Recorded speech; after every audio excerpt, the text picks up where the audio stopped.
Vaksin PMK di Sumsel datang lebih cepat dari sebelumnya akhir Juli sebanyak 3.000 dosis. Namun tahap pertama pengiriman jauh di bawah kuota provinsi sebesar 12.200 dosis.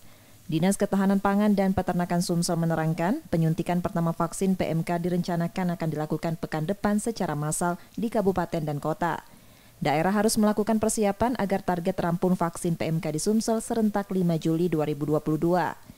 Penyuntikan vaksin diprioritaskan untuk sapi yang sehat mulai dari induk hingga usia 12 hari. Sapi yang sembuh dari PMK tidak diberi vaksin sampai 6 bulan.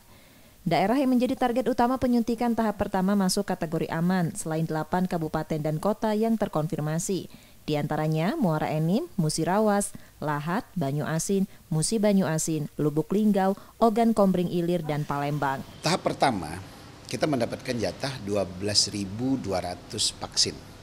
Dan itu sudah datang di Sumatera Selatan, sudah keterima 3.000 dan besok akan menyusul sisanya.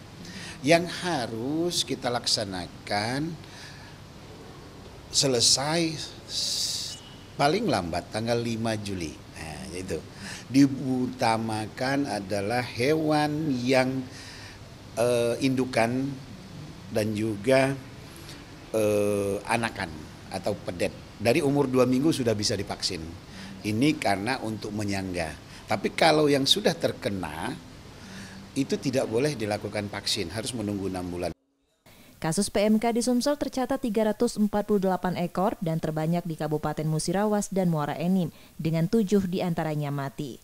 Reski Oktora, Muklas Diferensial, Kompas TV, Palembang, Sumatera Selatan.